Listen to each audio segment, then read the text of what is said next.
నీతిమంతుడు ఏ విషయంలో కూడా కదిలించబడట. మన ఆత్మీయమైన జీవితంలో కొన్ని పరిస్థితులు మనల్ని కదిలిస్తూ ఉంటాయి. కుటుంబ పరిస్థితులు కానీ, ఆర్థికమైన పరిస్థితులు కానీ, అప్పుల పరిస్థితులు కానీ మనల్ని కదిలిస్తూ ఉంటాయి. కొన్నిసార్లు అపవాదిగాడు కూడా మన దగ్గరికి వచ్చి మనం కదిలిస్తూ ఉంటాడు. మన భక్తి జీవితాన్ని పాడు చేయడానికి, మన విశ్వాస జీవితాన్ని పాడు చేయడానికి, మన కుటుంబస్తులను పాడు చేయడానికి వస్తాడు. ఎందుకంటే మంచిగా ఉంటే వాడు తట్టుకోలేడు అపవాదిగాడు.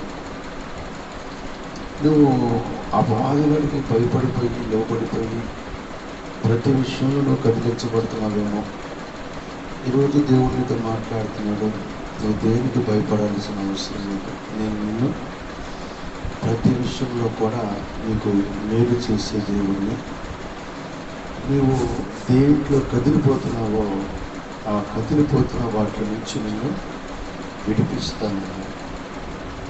అది ఎంత భయంకరమైన పెను ప్రమాదమైన పరిస్థితిలో కావచ్చు, కొన్నిసార్లు నువ్వు చేయలేని పనులు కావచ్చు, కొన్నిసార్లు నీ వల్ల కాని పనులు కావచ్చు, డాక్టర్ల వల్ల కాని పనులు కావచ్చు, పెద్ద పెద్ద అధికారుల వల్ల కాకపోవచ్చు. భూమిని ఆకాశాన్ని కలుగజేసిన దేవుడు మాత్రం నీవు ఎటువంటి కదిలింపులో ఉన్నా వాటి నుంచి దేవుడిని విడిపిస్తాడు. ఎప్పుడు విడిపిస్తాడు అంటే, నీకు వస్తున్న సమస్యను చూసి నువ్వు భయపడకుండా ఉన్నప్పుడు, నీకు రాబోతున్న ఆటంకాల నుంచి నువ్వు కలవరపడకుండా ఉన్నప్పుడు. ఏం జరగదు కానీ మనమే ఊహించుకుంటా ఉంటాం. ఇలా జరిగిద్ది, అలా జరిగిద్ది, ఇలా అయిపోయింది, అలా అయిపోయిందని మన జీవితాన్ని మనమే చేసుకుంటా ఉంటాం. ఏం జరగదు. దేవుడు తోడుగా ఉన్నాడు కదా, నీ బిడ్డలకి తోడుగా ఉన్నాడు, నీ భర్తకి, నీ భార్యకి, నీ తల్లిదండ్రులకి తోడుగా ఉన్నాడు, నీ మనోసంతానికి తోడుగా ఉన్నాడు దేవుడు. ఎట్టి పరిస్థితుల్లో విడిచిపెట్టాడు. నువ్వు కదిలిపోవద్దు, కలవరపడవద్దు. దేవుడు అంటాడు, ఐగుప్తు ప్రజలు ఇప్పుడు మీరు చూస్తున్నారు కదా, వారికి మీకు ఎప్పుడు కనపడరు. వారిని దేవుడు ఈ ఎర్ర సముద్రంలో నుంచి చంపేస్తాడు.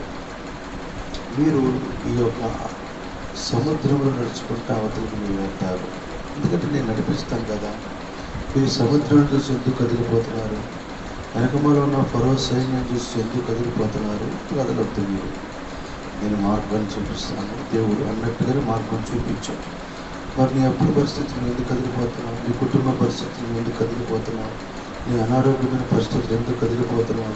కదలకుండా నిలబడు. దేవుడు నీ అనారోగ్యం తీసేస్తాడు, నీ అప్పుల నుంచి విడుదల చేస్తాడు. నీ కుటుంబంలో ఎటువంటి క్లిష్టమైన పరిస్థితులైనా నేను తొలగిస్తాను. ఆయన పేరు నజరేయుడైన యేసు.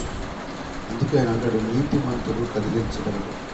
ఆయన రక్తంలో కడగబడి ఆయన బిడ్డగా మార్చబడి మోకరించి కన్నీటి ప్రార్థనలు చేయగలిగితే, నమ్మగలిగితే, దేవుని నుండి విశ్వాసం ఉంచగలిగితే ఆయన నేను ఏ విషయంలో కదిలింపనీయుడు. ఒకవేళ ఎవరైనా నేను కదిలించాలని చూసినా వాళ్ళ మీదకి అది వచ్చేసింది దేవునికి.